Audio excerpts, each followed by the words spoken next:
Hi, it's Rob Herman, and welcome to the Super Performers Podcast powered by 4100FS. As we worked on developing this podcast, our overriding goal was to create a compelling platform for accessible insights on work and life from successful, driven, and highly accomplished leaders. Leaders with unique experiences across a wide variety of fields, including business, medicine, law, sports, entertainment, education, and philanthropy, among others. In my head, I started to work through a fascinating group I wanted as guests, and I got pretty excited about it. I've gotten to know these people through my own varied experiences early in my career on Capitol Hill, later working on Wall Street and as an investment manager, being an entrepreneur, and now leading a unique and thriving company called 4100FS while also focusing on community engagement. I think you'll really enjoy hearing the stories of these guests, learning about their respective paths, finding out what motivates them and how they define success. Glad to have you with us on the Super Performers Podcast. And without further ado, on to our guest today.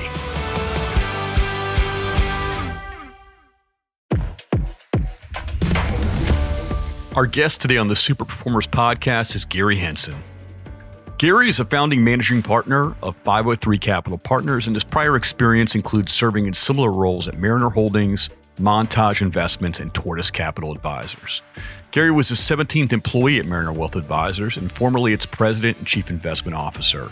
He helped grow Mariner and its sister company, Montage. Montage is a holding company for boutique asset managers in niche areas. Montage grew to over $30 billion in assets under his leadership, and Mariner, where Gary still serves on the board, is now over $500 billion in assets. He's also the former president of Tortoise Capital Advisors, which was part of the Montage suite of companies. Residing in the Kansas City suburbs, Gary is married and is a father to a daughter and two sons. Having lost a son, Garrett, to addiction, he is passionate about solving the addiction crisis in America and serves on the board of Shatterproof, a national nonprofit that is dedicated to transforming addiction treatment, ending stigma, and supporting communities. Gary is on the board of NAIA Champions of Character and is the trustee to Westminster College. Gary Henson, welcome to the Super Performers Podcast. It's a real pleasure to have you on. We've been talking about it for a while. Glad we're finally doing this, Gary. Yeah, thanks for having me. It's a pleasure to be here. Thank you. And you've led an interesting life. We're going to break things out. We're going to talk about the professional successes. We're going to talk about your personal life, your philanthropic involvement. But you're here to talk about your impact across all of these. I thought it was interesting, Gary, when we were talking prior to the episode and just trading ideas, you talked about, and this is a financial services term not everybody may be familiar with. You said your journey has a lot of VIX, which is the volatility index. And you talked about obtaining the big job, losing the big job, married, divorced, remarried, losing a child and the pain of that, blessed with a new start. So I'm really looking forward to digging into all of this, but let's start early on. Tell me where you grew up, a little bit about your childhood and where you went to college. I know you talked about being an average Joe. That's a good thing, but give us a little bit of background on your early life. Yeah, as I mentioned to you, my VIX, or the volatility index of my life, probably from 30 on has been very high. The early days were, I would say, a white picket fence growing up. I grew up in a very small town, 40,000 people, Jefferson City, Missouri. It's the capital of Missouri. My father was the chief engineer for the Missouri Department of Conservation, and my mother was a biology teacher at the Catholic high school. So I had good, smart DNA. I played basketball and baseball in high school, and then went on to Westminster College in Fulton, Missouri. And no one knows of that school. It's pretty rare if somebody actually does know of it. But the only reason anybody would know of it is because Churchill gave the Iron Curtain speech there. So it was a great opportunity to go to a liberal arts college. I tried to play basketball there, but was not good enough, and quickly learned it was a lot more fun to go to keg parties and to chase girls. And so I had a wonderful career at Westminster, and graduated in the late 80s. Yeah. And so you talked about, when we had traded messages about this, said you weren't a particularly good student. You had one job offer at your hometown bank. And was financial services something you knew you wanted to go into, or was it just kind of by default you ended up, I know you talked about not really loving the idea of being an internal auditor for the bank as a career aspiration. With all due respect, it wasn't what you wanted to do. But how did you end up at that bank and in that management training program? Yeah, in the late 80s, the unemployment rate was around 6%. So there wasn't a lot of job opportunities, or there were some, but it was for more of the better students. And as I indicated to you, I didn't take school that seriously during my college career.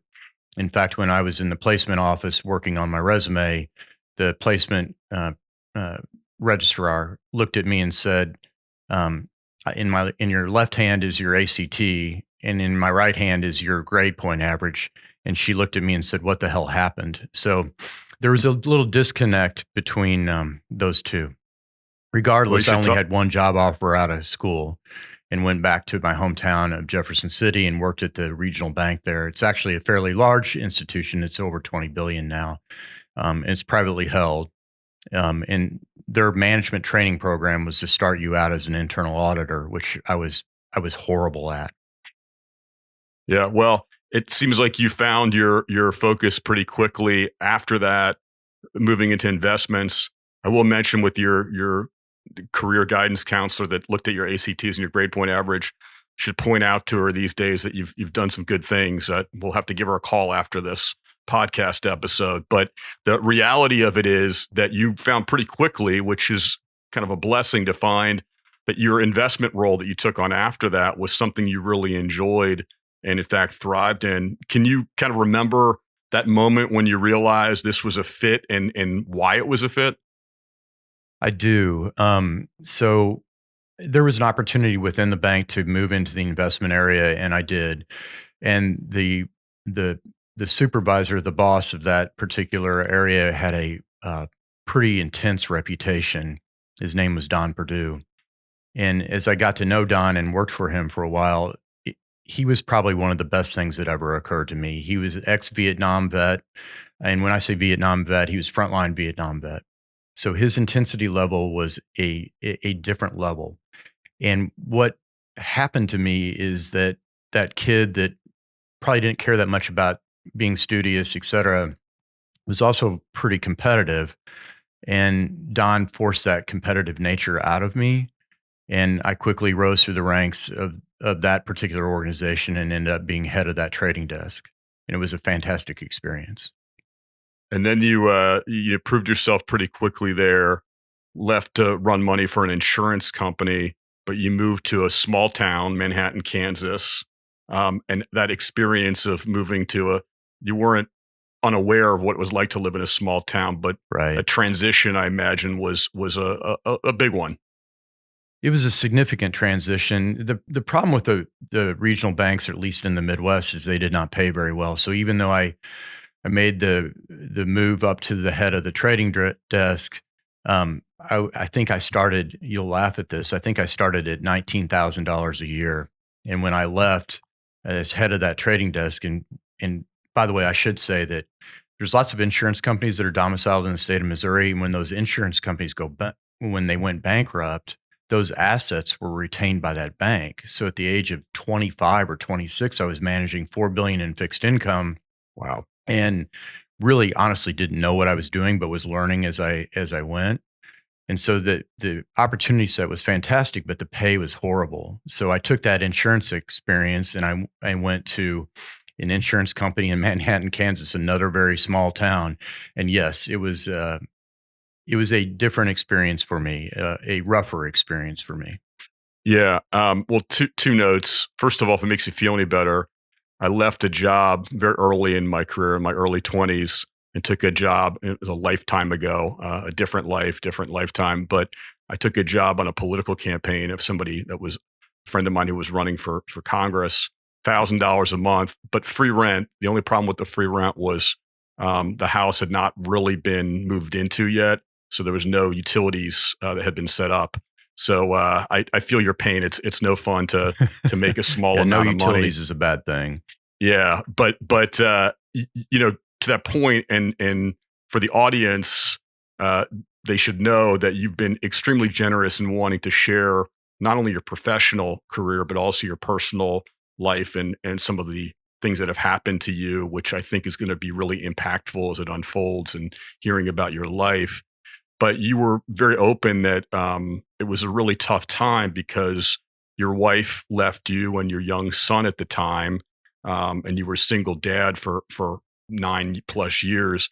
Was that kind of related to the move to Manhattan, Kansas, and the job, and kind of all of that happening at the same time? Yeah, I think she was from Oklahoma City and from a larger city, and moving to that small town was definitely different. And if you weren't from that small town, it was hard to make friends, etc. I think that probably put a strain on the marriage. Who knows why marriages, end up in divorce? I'm sure. Well, it's definitely on both sides, and there Yeah. were reasons why it didn't work out. The reality is when she left, I ended up becoming very, very, very close with my son, who is at the time was 4, and we just had this fantastic relationship as he grew up from 4 to 10 to 15 years old. It was wonderful times. That's a beautiful thing, and that's Garrett, right? Yes, Yeah, Garrett. we'll Yeah, we'll we'll, we'll talk and more about Garrett in a bit. And that's special to have had that time and to bond with him. So, in terms of career evolution, going back to that, you talked about a new CEO coming in, selling off some of the other entities, and starting, which was the property and casualty and life insurance pieces of the business, and starting a hedge fund. So at an early age, you were working at the hedge fund and doing credit default swaps and all kinds of sophisticated hedging. It's pretty heady stuff, and I don't know if that was learning as you go, if you felt really comfortable with that, but talk about moving into that hedge fund world at a pretty young age. It happened to you pretty quickly. yeah, I think if you look in general at financial services, you generally look at hedge funds as being kind of the epitome of financial services. You think about Citadel or big hedge funds like that. The brightest of the bright are generally at those hedge funds. They make a lot of money. They do really well. And I had an opportunity, at a very young age, I had managed money for banks, endowments, foundations, insurance companies, and now a hedge fund. So I was building a really nice resume. The challenges that you alluded to is that the hedge fund that was now formed from the sale of the life co and the sale of the property and casualty company that was being run by this gentleman that was ex Coke Industries. So for those listeners that don't know Coke, it is one of the largest hedge funds in the world. It's just the Koch brothers and their capital. And in a small town in Wichita, Kansas, there's hundreds and hundreds of people from all over the country that are really, really bright that come out of that area, and it's essentially a hedge fund, a big trading entity. So that's where he came from, and that was his mentality. So as soon as he sold out the life co and the property and casualty company, we had a pot of money to run a hedge fund. But if you think about that, you had one gentleman that came from a hedge fund. He brought in another person from a hedge fund. And then you had two portfolio managers, myself and Lois Cox, my co-portfolio manager. They were traditional portfolio managers that came from the insurance background and banking background, et cetera. So to think about trying to compete in Manhattan, Kansas with other hedge funds like Citadel or whomever, just somewhat wasn't the smartest thing that ever occurred, I guess, in my view. And so he and I had some challenges, and eventually we parted ways. He's no longer there, and they've gone back to managing that money in a more traditional manner. Yeah, that's difficult, especially because you were early in your career and navigating both the job itself and the personality dynamic must have been very difficult. Yeah, it was not the best point in time in my life, and then at the same time, had just recently gone through the divorce and was trying to manage being a single parent and managing a hedge fund at the same time. That it was a challenging period, but it was a good learning experience.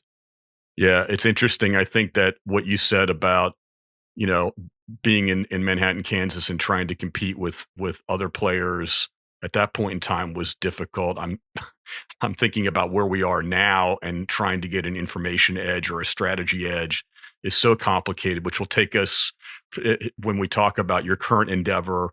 of why your new firm is value added and what it's doing. We'll come back to that. But so Sure. you're a single dad. You parted ways with this hedge fund, which, as you said to me, was a pretty big job for your age. Maybe that's a bit of an understatement. And you're thinking, okay, where are things going? And you move back to Kansas City. You want your son to be closer to his mom. But Yes. between, what you'd gone through the divorce and the job, you were in a tough spot in financially. And talk a little bit about where you were at that point, moving back to Kansas City and rebuilding your life. Already in your young life, you had some ups and downs personally and professionally. How do you persevere, and what's your mindset going into the next stage of your personal and professional life? Yeah, it was a tough spot financially. In fact, and I told you this, but I actually had to borrow money from my parents to down payment on a home because I didn't want to move into an apartment with my young son. I wanted to have Yeah. him have a home, and we moved in close to his mother. And so, I think from a standpoint of raising him, that was a really good thing. He got to see both parents more regularly, and I think it was a good thing for him. For me, financially, it was a really difficult period of time, but I'm a grinder. And so I set my mind to try and find a new position, used network and relationships that I had, and landed a job in a trust company, which I'd never been in a trust company before. So now you start thinking about building the resume. I have insurance asset management experience, et cetera. And now I'm adding trust company asset management experience. What I didn't understand is that that job was more retail facing. So it was my first taste of what the wealth management industry was like, and taking institutional concepts and ideas into the wealth management industry was interesting for me. And we ended up growing that trust. We tripled that trust company in about 4 years, which was fantastic. It was another good learning experience, I would say.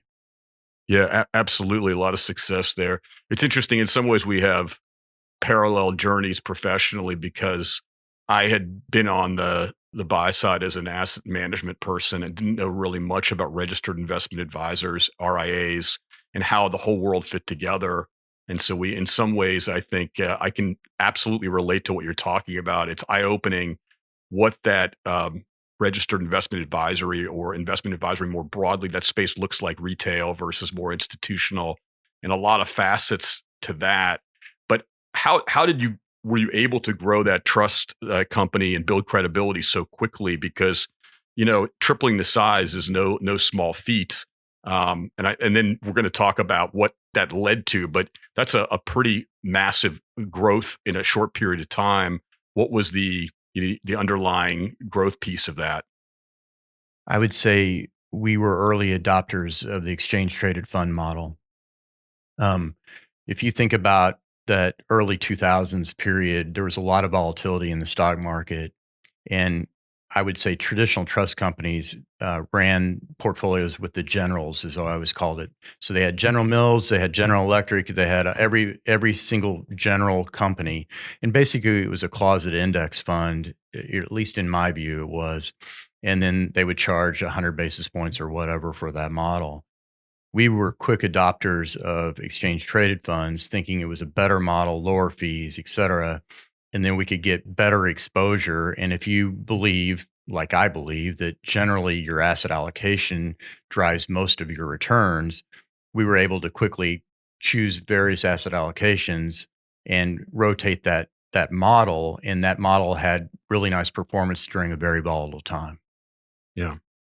And so it was around this time that you had that success at the trust company, that you had this idea and drafted a plan to take the investment management business and make it into a registered investment advisor, an RIA. Something you had a lot of vision in doing well before people talked about it as somewhat commonplace, or more commonplace anyway. But management was slow to move. You met a gentleman named Marty Bicknell. Now, Marty, for people that don't know this registered investment advisory space, has been immensely successful in, that the term roll up is probably not doing justice to what Mariner, Marty's firm, is all about. He left another firm called AG Edwards with a small number of people, and developed this idea that was similar to yours. So talk about, and to give you a sense of scale, within a couple of years, he had grown to close to 10 billion in assets. And now I think Mariner is at, the last number I saw was close to 500 billion. It's like a which is sovereign wealth fund. it's incredible with 5,000 different advisors, and it's just immense. And for people that are in the industry, Marty's a well-known guy, and so are you. But let's talk about that, because you had this plan. You met Marty, and you guys decided to collaborate. You being an early employee of this whole idea of Mariner. So how did you meet Marty, and what was that first conversation like? Yeah. So Marty's is also from a very small town in Kansas, Pittsburgh, Kansas. His father had the largest number of Pizza Hut franchises. It's a great story. You should probably have him on your podcast, but it's a story of rags to riches. The he was, I think, at one point in time the wealthiest Native American in the United States. Wow. And as a child growing up, he was stoned, you know, physically throwing rocks at this gentleman because he was Native American. And he built that empire one franchise at a time. It's a great story. Yeah. My But understanding they is he took sold that franchise for what, $600 million, something like that? correct. Yeah, Yeah. incredible. And took it public at one point in time, took it back private at one point in time. But Marty was his son, adopted son, ironically, and was a broker at AG Edwards, a branch manager at AG Edwards. He rolled out to start an RIA. And when I met him, I brought to him my strategic plan to roll out of the trust company in RIA. And he showed me his plan, and I showed him my plan, and they were very similar. And so we just had a really very cohesive, very close vision of what we thought the RIA industry could be. Clearly, we didn't know that it was going to be as big as it is today, but what we did recognize, it was a better mousetrap rather than the independent broker-dealer channel, the broker-dealer channel, and the trust company model. We knew that those models were not the correct models, and that the open architecture of the wealth management channel or the registered investment advisor channel was a better mousetrap, and that's what our strategic plans looked like. Yeah. When you think about the size it is now, or even what it was like 5 years ago, I'd be curious to have seen the original business plan, what your projections are. People are always Nowhere aspirational near that. projections, but something tells me you blew those projections away over time. Yeah, I'm sure I can't remember what we projected things out to be, but um, it was, it was a confluence of a certain events. He had the vision, I had the vision as well, but he also had the family capital to be able to back it. And so we started making acquisitions early in, 09, 10, 11, et cetera. The other thing that accelerated the growth was '08, ironically. So we rolled into the great financial crisis with a lot of capital.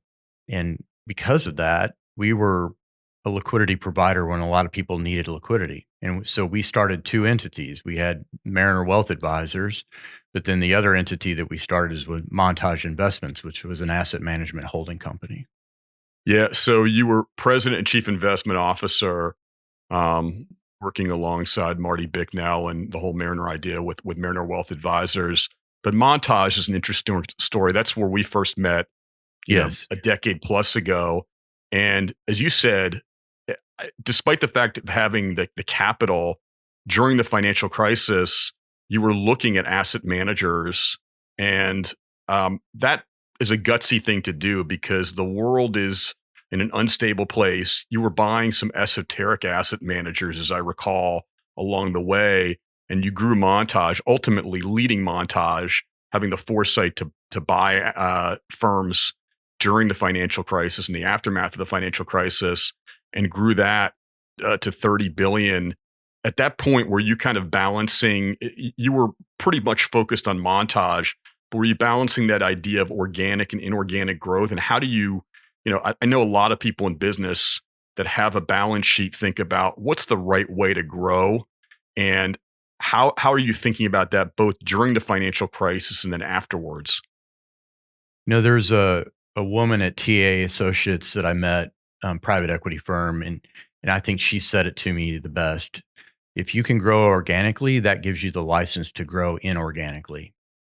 If you can't grow organically, then you shouldn't go out and do a roll up because you're not really adding any value to the roll up. So once we had cobbled the various and let me back up. I've always been a believer in getting very cheap beta, but I also believe in investing in asset classes like the one I'm in now, that where there's a capital supply demand imbalance. That's a firm belief of mine. And if you can find esoteric managers that can scale to some level, and you can grow them, you can prove out that growth story. And so what we did is we focused on, at the time, it was master limited partnerships. We built a levered loan platform. We focused on buying assets from the FDIC when the FDIC was taking over banks and selling those assets out, bad assets from the banks. So these were asset classes that were arguably hard to get into, arguably had a capital supply demand imbalance. And then we built a sales team around them to grow them. It's interesting. One other thing that I think you guys were ahead of your time in doing is balancing what the bread and butter of Mariner Wealth was about, which is registered investment advisors alongside asset management. And what's interesting for people that don't know the space, and I'd be curious to hear your comments on this, there's a complementary nature of those two businesses. Traditionally, and this is not always true, a registered investment advisor's clients, high net worth institutions, whatever, are stickier in a broader sense. And then the asset management side is a little less sticky, but the ramp up of those assets can be really significant much more quickly. It's a little less of a straight line in terms of the growth mechanism. Was that the idea of putting Montage and the more traditional business of Mariner together, that there's a complementary nature to those assets in the way you think about the revenue and profitability streams, or is it just a natural evolution or some combination of both? I think it was a little bit of a natural evolution. And honestly, for Mariner, it became problematic because people felt like they were using Montage because they had to. And that was not the case. There was a new CIO at Mariner. They had total independence, but the competitors would make that argument. So eventually, and we can get to it later, but eventually all those entities were sold off because of that. And then that capital was redeployed back into Mariner Wealth Advisors. I think what one thing that's really important for listeners that are in the financial services to understand is that I would say we were early to the RIA distribution channel. If you see what's happening in financial services today, you have KKR and Ares and Apollo all trying to figure out how to distribute into that channel. And because there's a massive democratization going on of taking alternative assets and moving them into the high net worth space. Well, we were early to that space and understood how to distribute into that space. And frankly, that's how we met. I think that space is a wonderful space. It's growing at a very high CAGR. And if you can find RIAs that can embrace your strategies of capital supply demand and balance, it's a good way to be able to grow your asset manager organically. Yeah, that's great insight. So now let's move forward. Montage was a success under your leadership, 30 billion in assets. So sizable business. Talk a little bit about. We're going to get to what is now a business you founded called 503 Capital Partners. I do want to give credit to your colleague and our mutual friend, Joe Flores, who suggested that you be on this podcast and tell your story. We've known each other a long time. I've known Joe even longer. He knows a lot about the space, and he's now your partner at 503. But talk a little bit about, because it's a little bit complicated. Maybe you give a very brief synopsis of how you went from Montage, then it became Tortoise, and then ultimately now at 503 Capital Partners. Talk a little bit about that evolution of Montage to founding 503. Yeah. I was asked to go over to Tortoise, which was the largest of the asset managers within Montage, because they wanted to diversify their revenue stream. It was mainly invested in midstream energy, and it was liquid equities. So the whole goal of using their EBITDA then was to try and take their EBITDA and diversify their business. So one of the first things that I worked on was a tax exempt private credit platform, federally tax exempt private credit. And we started to grow that, but Tortoise had it's a longer story, but the Bicknell family took their equity off the table and sold it to private equity. Well, private equity put 3.25 turns of leverage on Tortoise, and when the pandemic hit, that created significant challenges for Tortoise. So Tortoise went through a financial restructuring. During that financial restructuring, I raised my hand and said I wanted off the board. And I went to Joe, and I went to that you just mentioned, and then I went to the CIO of the tax exempt private credit platform, and I said, I want to go buy this. I want to do a management buyout. If you two agree, we'll get the whole team together and we'll get this done. And the firm 503 stands for May the 3rd of 2023, when we all sat around a fire pit, the 13 of us, and said, we will go out and try and buy this. Luckily, we ended up doing a very nice, amicable deal. And on August 1 of 2024, we started 503 Capital Partners, and we're off and running now. So it's great. Well, I'm a big fan of the numbers, as you know. The entity that I oversee, 4100 FS, also has numbers in it. Takes people a second to get it, but love the name and what you're doing on the private credit platform. So now it's hard to name an asset manager, as you well know. Every color and every rock and every ocean is taken. So yeah, you can spend a lot of money on branding exercises. Ultimately, it's about building a strong firm and building that reputation from there, so people just know the name. But yeah, it's every obvious name has been long since taken. So congratulations on the launch in August of 2024. And we'll talk a bit more about where you are now as a business, but tell me a little bit, because we've talked about your career background. It's going back when you talked to Marty and you talked about Mariner in the early days and then Montage. You've done a lot of entrepreneurial things. How does it feel? Because again, with Mariner, Montage, even Tortoise, it was a pretty large entity, established, had grown significant amounts. You're kind of going back to your entrepreneurial roots in many ways in starting a new business, even though there's that foundation you already had with the private credit platform. Talk to me a little bit about what it's like. You're walking in day one, August of 2024, to go back to that. Is there fear? Is there excitement? Some of all of that, some nerves. What's it like to go back to the entrepreneurial mindset? Yeah, I think one thing I've learned about myself over my journey is that people take risk in different ways, and I tend to be more of a risk taker than many of the other folks that I work with.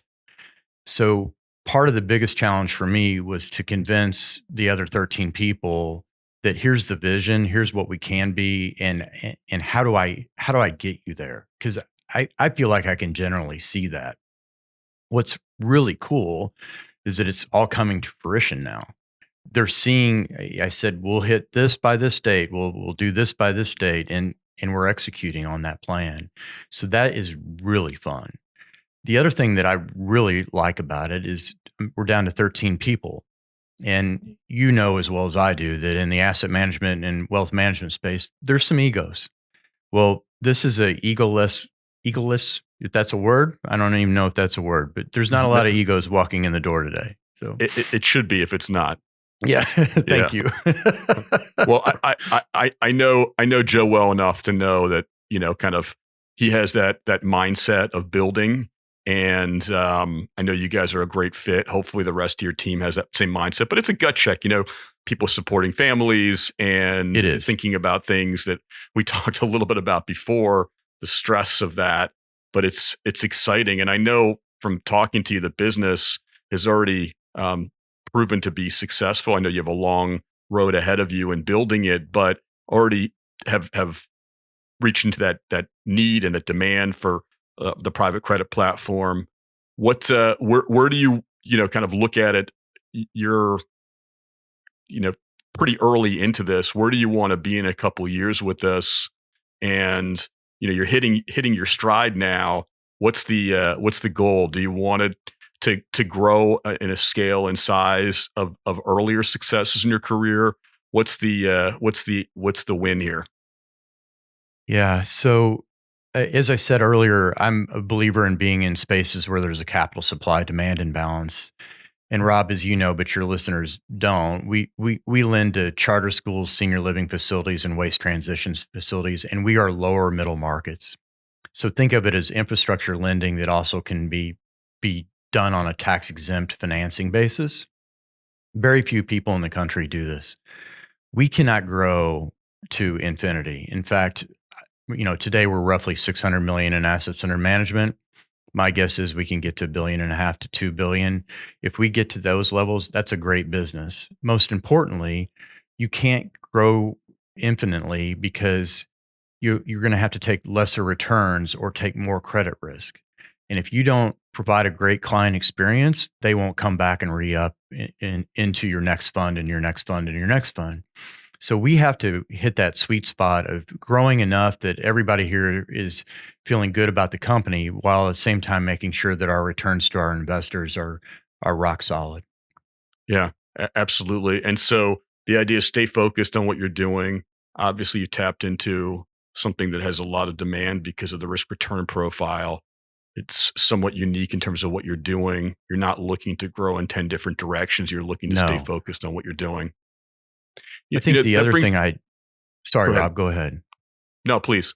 Uh, that I would just Yeah. add is it, I'm at a stage in life where, as Tortoise went through the financial restructuring, my choices were basically either retire, go sit on some boards, or do this. And if I can do this and we can educate more kids, if we can house more seniors, if we can change manure to renewable natural gas, which are all the entities that we lend to, arguably do a societal good, this is a really good way for me to end my career by, doing well by doing good. And I'm really hopeful that we can continue down that path. We're not a we're not an ESG lender. We're not doing concessionary capital.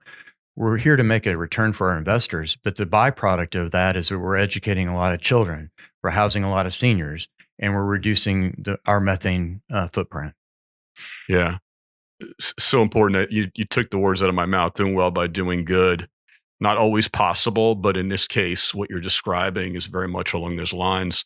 I'll also note that as it relates to, you talked about you could have gone on other boards and kind of slowed down, but you're still, I believe, still on Mariners board, correct?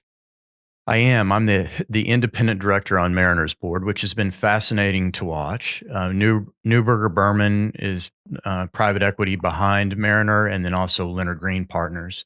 Very sophisticated investors, really bright people, and so getting to know them has been a really wonderful experience. Fantastic. Well, wishing you much success and look forward to tracking at 503 Capital Partners some great things going on. And I know you guys have already proven you have the proof of concept that you can create a pretty successful business with this. But here's to continued success and continuing to do well by doing good. Um, and so now let's transition a little bit. You can't completely separate personal and professional, obviously, but Right. let's segue a little bit to talk about family life. You were remarried in 2008. You have two beautiful kids, Caitlin and Cole. Yeah. Um, but I know we talked about how close you were to Garrett. This is a difficult conversation, but you've been really kind and generous, and I know this is going to have impact and sharing with your audience a little bit about Garrett's struggle with addiction. Garrett passed away in 2015. I know you talked about the heartbreak. I can't even imagine.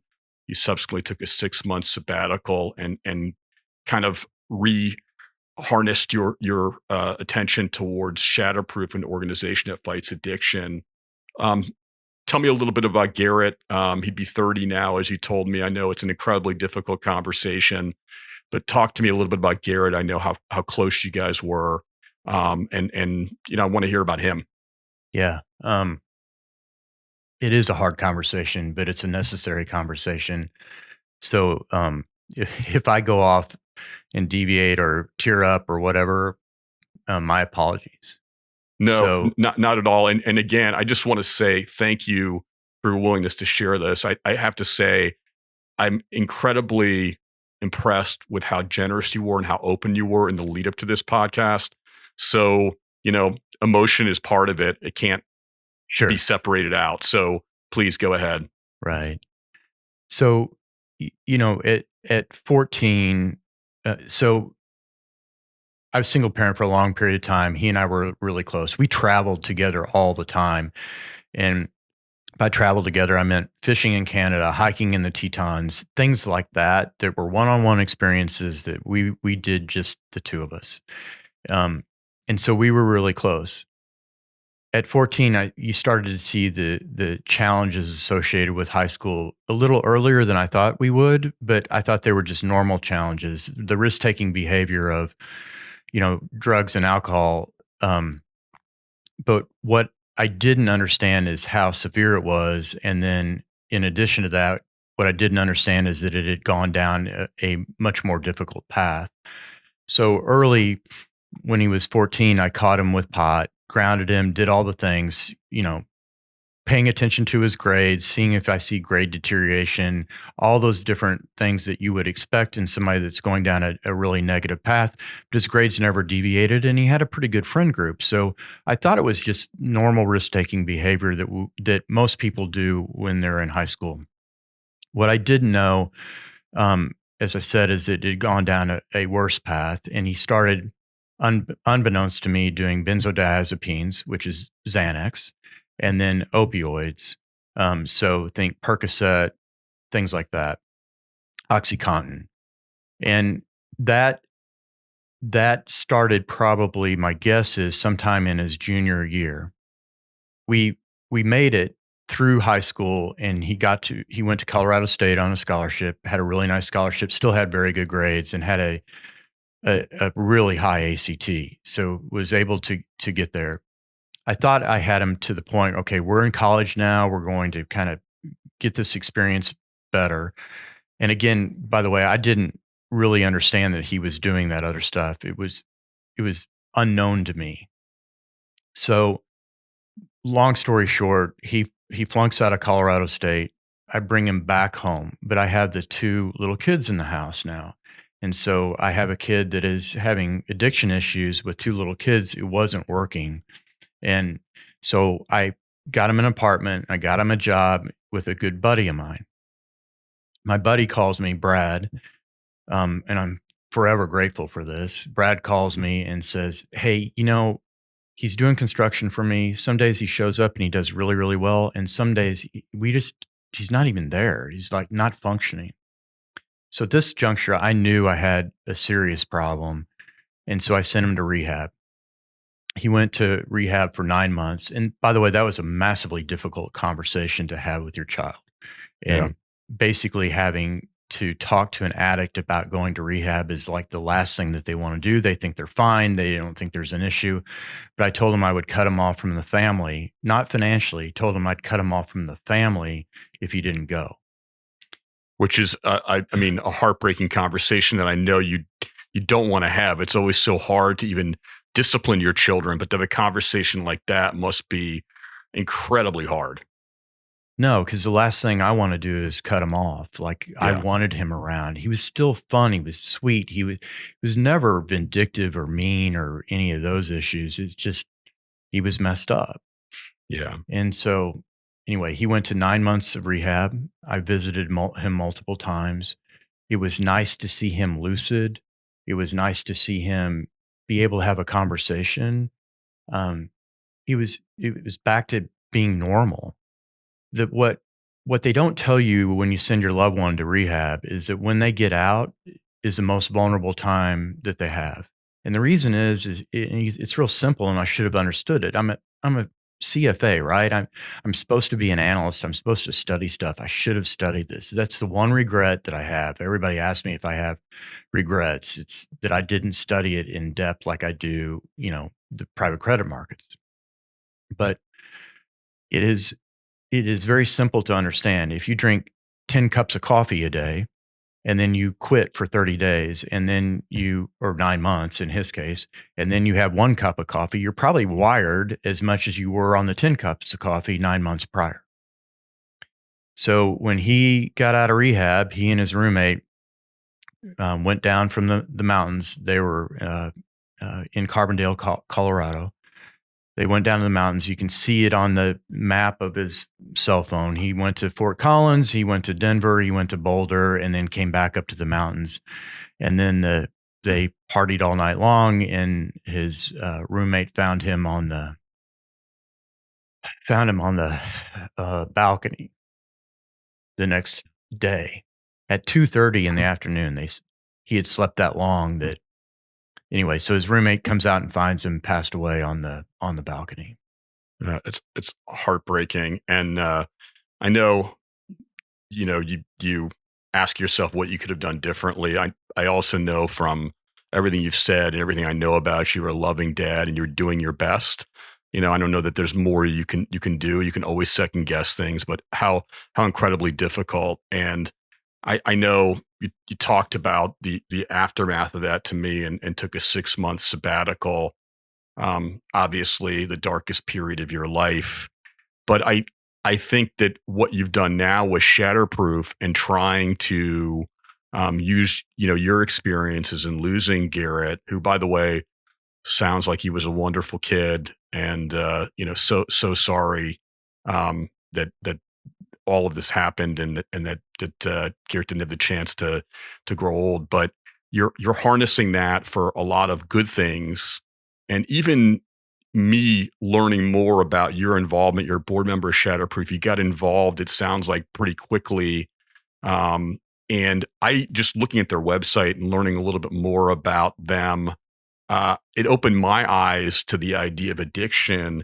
And I want to read something that the CEO Shatterproof put on the website, where his son, he lost his son as well. Right. Where his son wrote him a note saying, "Dad, 300 years ago, they burned women on stakes in Salem, Massachusetts because they thought they were witches. Later, they learned they weren't and stopped. Someday, people will realize I'm not a bad person, that I have a disease, and I'm trying my hardest." And that really Right. resonated, because for Gary or any other kid with addiction, in terms of brain wiring, especially with opioids, we know a lot more scientifically about how that works. That's something that's, I think, key to people understanding. And on that particular comment, I want to lead in, talk a little bit about how you got involved with Shatterproof and what it is they're doing. So first, let's start with how you got involved with Shatterproof, how you harnessed your grief and your pain from losing Garrett to get involved and to make an impact. Let's start there. Yeah. So after he passed, I was an absolute mess. Marty Bicknell came to me and said, you need to take time off, take a sabbatical, and just get your mind right.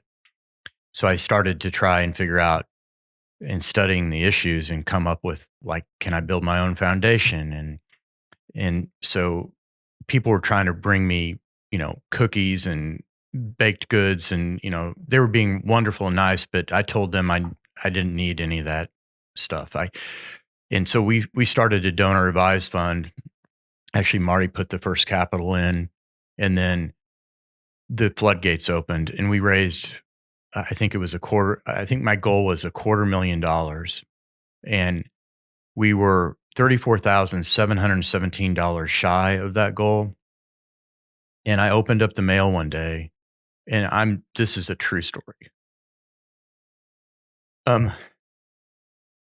got a reimbursement from the insurance company for $34,717. Wow. It hit the number. Wow. And it was a reimbursement I wasn't expecting, and it was for, therapy while he was in rehab. So I put that money in the donor advised fund. What I realized is that well, first of all, as you know, I believe in scale and leverage, and I didn't know that I could take that $250,000 and really scale and leverage it because the crisis is so large. I needed more help and more support. So I asked one of our analysts, Emily Scott. I said, Emily, go out and see what kind uh, of not for profits are focused on substance use disorder. And it was funny. She came back with an 18-page paper and she goes, I know you have too much ADD to read this thing. Just focus on this one. And she pointed at Shatterproof.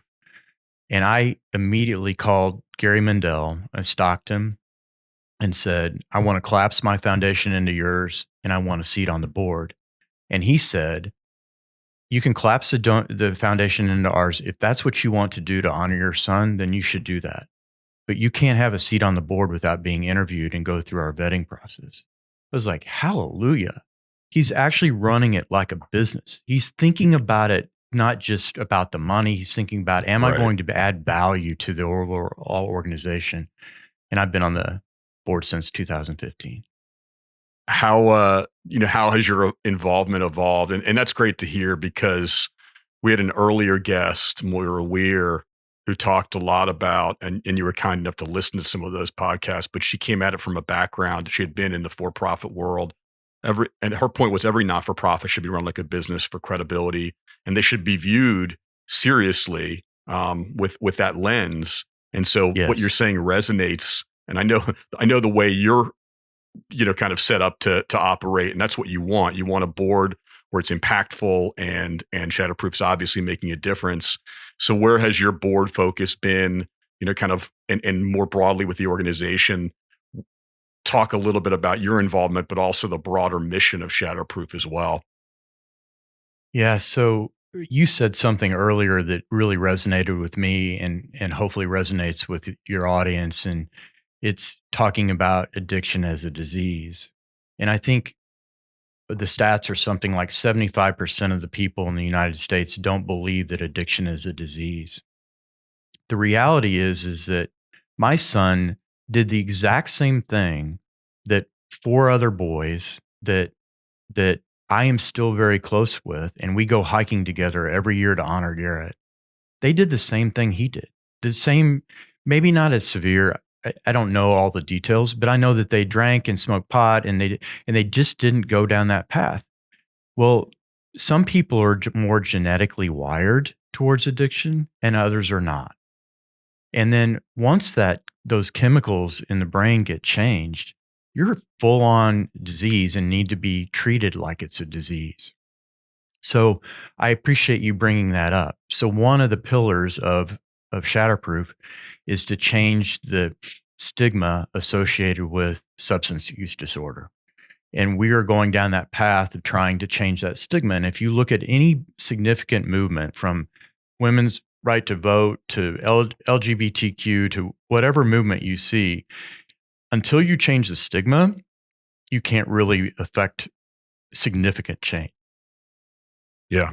Yeah, absolutely. And some of the statistics that are, kind of represented by Shatterproof on their website about how many people this impacts: 49 million Americans, and the majority of those addicted, 9 out of 10, begin experimenting before their 18th birthday. These are important things to understand and to take away the stigma so it can be treated. And I commend you on harnessing out of pain so much positivity, honoring Garrett's memory so significantly. And if you could look, 5 years into the future with Shatterproof, is the idea of Shatterproof to keep impacting the conversation and make it more, as you said, there's still a lot of people that view addiction in the wrong way. Is the idea and Shatterproof's mission really to expand that focus and to keep getting in front of people and having them understand it? Ultimately, the goal is for less people to have to go through what you have. But is that the kind of the mission of Shatterproof moving forward, to keep spreading the word? there's three pillars. It's changing the broken treatment system, ending the stigma, and educating and empowering our communities. Those three pillars are our core pillars. And how we affect those is by essentially helping change policy at the state and federal level. We also have built an online system that helps people if they need to send a loved one to rehab. It helps them become more educated on how to do that and where they should go. And then in regard to, we built systems that educate and empower communities at the corporate level, which is something a lot of people don't think about, but trying to educate large corporations that they have these issues within their corporation. And if they treat them in a certain manner and treat that person in a better manner and treat it as if it's a disease, they're going to have better outcomes. Yeah. Well said. And we'll make sure to include the website in our Yeah, outro thank for you. the podcast episode, so people can look at the website and get more familiar with that. I imagine also your kids, your younger kids were too young to understand what had happened when Garrett passed away. But I imagine that's a complicated conversation for you as your younger kids are getting older. And any recommendations on how to talk to kids about addiction at an early age? What is the right age to talk to kids about addiction? Yeah, that's a great question. My answer is you cannot start early enough. So my daughter's 15. She's in high school now. She is the opposite of Garrett. She's not a risk taker. She's right down the middle of the fairway. And you can see that she doesn't have that propensity to go down those paths. So I'm very fortunate in that regard. And my son appears to be the same way. And by the way, I should say, I can't do anything that I'm doing today without the support of my wife and those two wonderful children. So Yeah. they support me in business and they support me with my work at Shatterproof, and they know how important it is for me to honor Garrett's life. And my daughter Caitlin does remember Garrett and remembers him fondly. So, like, we had a Shatterproof walk 2 years in a row in Kansas City, and the whole family has a, we're walking for Garrett T-shirt on, and they're they've been very supportive. But to answer your question directly, I don't think you can't start early enough, and you have to continue to reinforce those conversations. And here's why. It's gotten this situation's gotten worse in that now one pill can kill. So it used to be that, you do OxyContin or Percocet, and in 3 to 7 days you can get addicted. That's the way the science works. But if one of those pills is laced with fentanyl, or if you think you're just taking a generic pill and it's laced with fentanyl, you could die on that one pill. I'm literally having lunch with a husband and wife whose son passed away of a fentanyl overdose because he took half of a pill that he didn't know what it was. So Devastating. educating you shouldn't feel any stigma. You shouldn't feel negative about talking to your children about these particular issues. It's that important. The math is about that we're actually starting to decline, but over the last 3 years, there's 100,000 people overdosed every year. Now we're in the high 80s because there's more information coming out. But what's important in those numbers is all those people had a mother or a father or a brother or sister or somebody that loved them and wanted them to succeed and be healthy. It's a tragedy that we're not talking about enough in this country. So important. And you really, looking at it from a distance, you really honor Garrett's memory, and your impact is real there. I appreciate it. Having 3 boys of my own that are all teenagers, it's an incredibly important conversation to have. So thank you for that positive impact and for sharing a little bit about Garrett, and kind of not only what he went through, but the kind of person he was. Sound like a wonderful guy. Appreciate you having the courage to share that. I know it's not easy.